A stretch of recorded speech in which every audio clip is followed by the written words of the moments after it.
السلام علیکم ورحمۃ اللہ وبرکاتہ۔ ناظرین، میرے اس یوٹیوب چینل میں آپ کا پھر سے استقبال کرتا ہوں اور امید کرتا ہوں کہ آپ لوگ خیریت سے ہوں گے۔ اور آج کا میرا عنوان ہے جسے ہم لوگ بقرعید کہتے ہیں، عید الاضحیٰ بولتے ہیں، جس کے موقع پر قربانی کی جاتی ہے۔ عام طور پہ لوگوں کو یہ پتہ نہیں ہوتا ہے کہ ہم قربانی کیوں کر رہے ہیں۔ کئی لوگوں سے میں نے یہ پوچھا کہ قربانی کیوں کرتے ہیں، تو بس ان لوگوں کا جواب تھا کہ بس ذی الحجہ کا مہینہ ہے اس لیے ہم قربانی کرتے ہیں، بقرعید کا مہینہ ہے اس لیے قربانی کرتے ہیں، عید الاضحیٰ کا مہینہ ہے اس لیے ہم قربانی کرتے ہیں، عید کی نماز پڑھتے ہیں اس لیے قربانی کرتے ہیں۔ لیکن بہت لوگوں کو اصلی وجہ معلوم نہیں ہے کہ ہم قربانی کیوں کرتے ہیں، قربانی کن کی سنت ہے اور قربانی کیوں کیا جاتا ہے۔ تو اس ٹاپک میں آپ سے کچھ گفتگو کروں گا، کچھ باتیں کروں گا، تاکہ جن حضرات کو یہ پتہ نہیں ہے کہ قربانی کا اصل مقصد کیا ہے اور قربانی کیوں کیا جاتا ہے، تو ان لوگوں کے لیے میرا یہ ویڈیو ہے۔ اور تمام لوگ سماعت کریں، جن کو پتہ بھی ہے وہ بھی اس ویڈیو کو سماعت کریں، اور جن کو نہیں بھی پتہ وہ بھی اس ویڈیو کو سماعت کریں، تاکہ ہمیں اصلی وجہ پتہ چلے کہ ہم قربانی کیوں کرتے ہیں۔ حضرت ابراہیم علیہ السلام، جو ابراہیم علیہ السلام ایک نبی ہیں جو کئی نبیوں کے باپ ہیں، اور اللہ تعالیٰ نے ان کو ابراہیم خلیل اللہ کا لقب دیا ہے، جس کا مطلب اللہ کا دوست۔ خلیل اللہ کا مطلب اللہ کا دوست۔ ویسے تو ابراہیم علیہ السلام کو کئی سارے امتحان سے گزرنا پڑا، کبھی آگ میں ڈالا گیا، کبھی ان کو بیوی بچے سے دور ہونا پڑا۔ ابراہیم علیہ السلام کے ایک بیٹے ہوئے جن کا نام اسماعیل علیہ السلام تھا، جو کہ ان کی عمر 13 سال کی تھی۔ ایک دن ابراہیم علیہ السلام کے خواب میں آیا کہ قربانی دو، تو ابراہیم علیہ السلام صبح اٹھے اور 100 اونٹوں کی قربانی دی۔ دوسرے دن حضرت ابراہیم علیہ السلام کو خواب پھر سے آیا کہ تم قربانی دو، پھر انہوں نے دوسرے دن 200 اونٹوں کی قربانی دی۔ پھر تیسرے دن حضرت ابراہیم علیہ السلام کو خواب آیا، یعنی 9ویں ذی الحجہ کی رات کو ابراہیم علیہ السلام کو خواب آیا۔ اللہ تعالیٰ نے خواب میں خود فرمایا کہ جو تمہیں سب سے زیادہ عزیز ہے، جو تمہارے لیے سب سے زیادہ عزیز ہے، اس چیز کی قربانی دو۔ چنانچہ ابراہیم علیہ السلام سمجھ گئے کہ اللہ تعالیٰ کس چیز کی قربانی کہنے کو کر رہا ہے۔ ابراہیم علیہ السلام بہت سمجھدار نبی تھے، وہ ہر چیز سمجھتے تھے، اللہ کے ہر احکام کو پورا کرتے تھے۔ وہ سمجھ گئے کہ اللہ تعالیٰ اسماعیل علیہ السلام کی قربانی، اور حضرت اسماعیل علیہ السلام کا کیا ہی کہنا۔ ایک تو ان کو بڑھاپے میں اولاد عطا فرمایا اللہ تعالیٰ نے اسماعیل علیہ السلام کے طور پہ، اور دوسرا اسماعیل علیہ السلام ماشاءاللہ بہت ہی زیادہ خوبصورت تھے، اور اسماعیل علیہ السلام کے پیشانی پہ حضرت محمد صلی اللہ علیہ وسلم یعنی ہمارے نبی کا نبوت کی نشانی تھی، ان کے نبوت کی نشانی، اور ان کے پیشانی پہ نبوت کا نور تھا۔ جس انسان کو بڑھاپے میں ایک بیٹا ملے اور وہ ایک ہی سہارا ملے، اور اس چیز کی بھی قربانی مانگ رہا ہے اللہ، حضرت ابراہیم علیہ السلام راضی ہوئے اور انہوں نے پختہ ارادہ بنا لیا کہ مجھے اسماعیل کی قربانی دینی ہے، مجھے اپنے بیٹے کی قربانی دینی ہے۔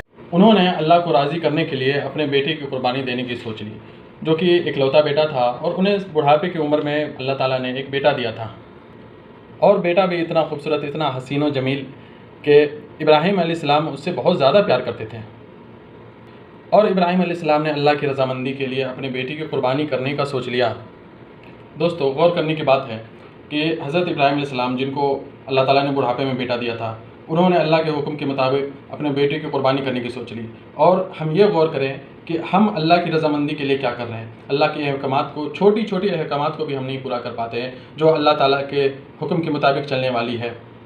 جس کو جوئے کی عادت ہے وہ جوا نہیں چھوڑتا، جس کو شراب کی عادت ہے وہ شراب نہیں چھوڑتا، جس کو زنا کی عادت ہے وہ زنا نہیں چھوڑتا، جو نماز نہیں پڑھتا وہ نمازی نہیں ہے، جو روزہ نہیں رکھتا وہ جو روزہ دار نہیں ہے۔ چنانچہ ہمیں یہ چاہیے کہ اللہ تعالیٰ کی رضامندی کے لیے ہم اپنے دل و جان سے اللہ تعالیٰ کو راضی کریں، ہم نماز پڑھیں، روزے رکھیں، ہم پہ اگر زکوٰۃ فرض ہے تو زکوٰۃ کریں، ہم پر حج فرض ہے تو حج ادا کریں، اور یہ زنا کو چھوڑ دے، جوئے کھیلنا چھوڑ دے، شراب پینا چھوڑ دے۔ یہ سب اللہ کے احکامات میں ہیں اور اللہ کو راضی کرنے۔ اور حضرت ابراہیم علیہ السلام حضرت اسماعیل علیہ السلام یعنی ان کے بیٹے کی قربانی دینے کو تیار ہے، اور وہ پوری تیاری کر چکے ہیں۔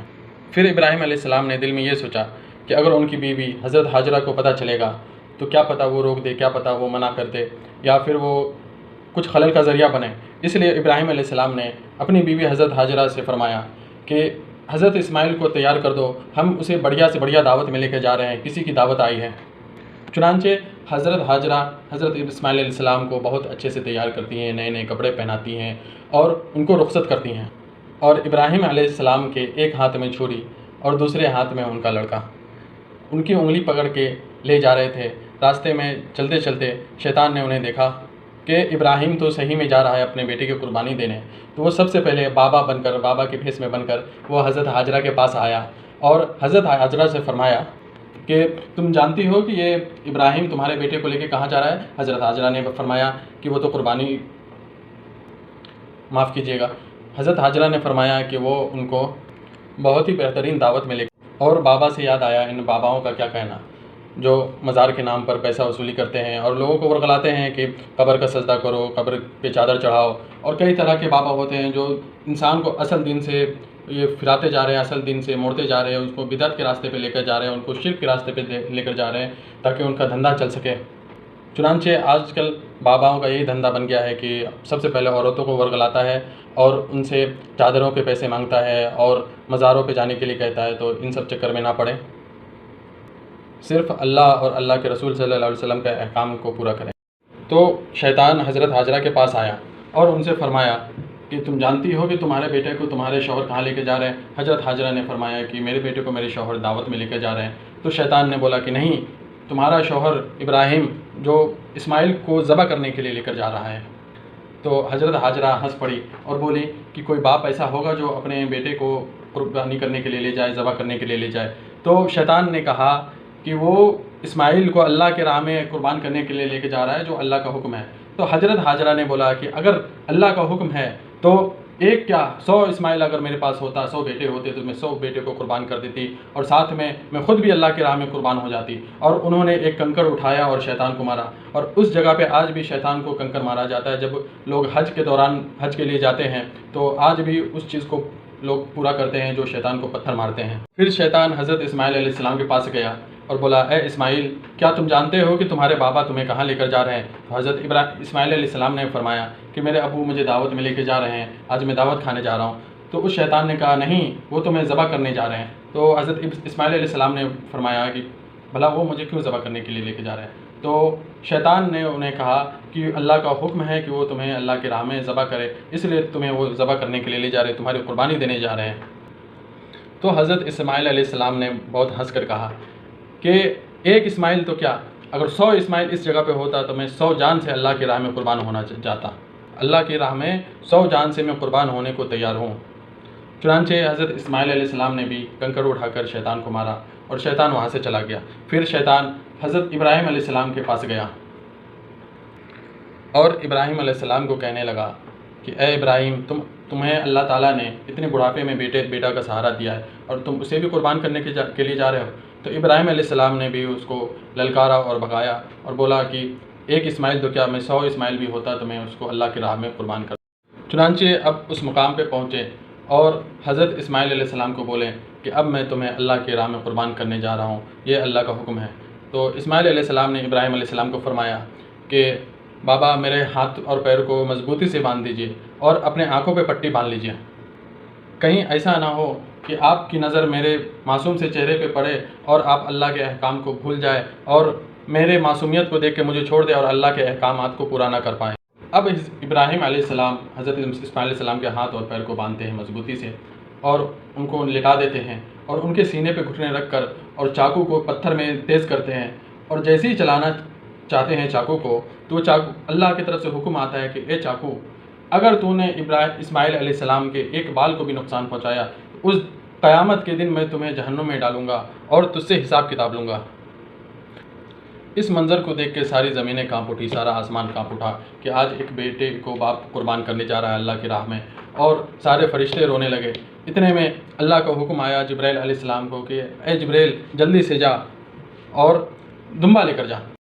حضرت جبرائیل علیہ السلام دمبا لے کر آتے ہیں اور اسماعیل علیہ السلام کو سائڈ کرتے ہیں اور اس جگہ پہ دمبے کو لٹا دیتے ہیں۔ اب چاقو کو حکم ہوتی ہے کہ چل جا، اور چاقو جو ہے دمبے کو قربان کر دیتا ہے، دمبے کو ذبح کر دیتا ہے، اور اس طرح اللہ تعالیٰ کے حکم کو ابراہیم علیہ السلام پورا کرتے ہیں۔ اور جب قربان کر کے جب پٹی کھولتے ہیں تو دیکھتے ہیں کہ ان کا لگتے جگر نور نظر ان کے بغل میں کھڑا ہے، اور سامنے جو قربان ہوا ہے جس پہ چھری چلی ہے وہ اللہ کے حکم سے وہ ایک دمبے پہ چلی تھی۔ لہٰذا ابراہیم علیہ السلام اس امتحان میں بھی اللہ کے رحم و کرم سے وہ پاس ہو گئے، اور اللہ تعالیٰ نے ابراہیم علیہ السلام سے یہ وعدہ کیا کہ ابراہیم میں تیرے اس عمل کو قیامت کے دن تک زندہ رکھوں گا۔ تو اس طرح حضرت ابراہیم علیہ السلام اللہ کے ہر امتحان میں پاس ہوتے گئے۔ اور ہم جو یہ قربانی کرتے ہیں تو حضرت ابراہیم علیہ السلام کی یاد میں کرتے ہیں اور ان کی سنت کو ادا کرتے ہیں۔ تو دوستو اب آپ کو پتہ چل گیا ہوگا کہ ہم مسلمان قربانی کیوں کرتے ہیں اور اللہ کے احکامات کو کیوں پورا کرتے ہیں۔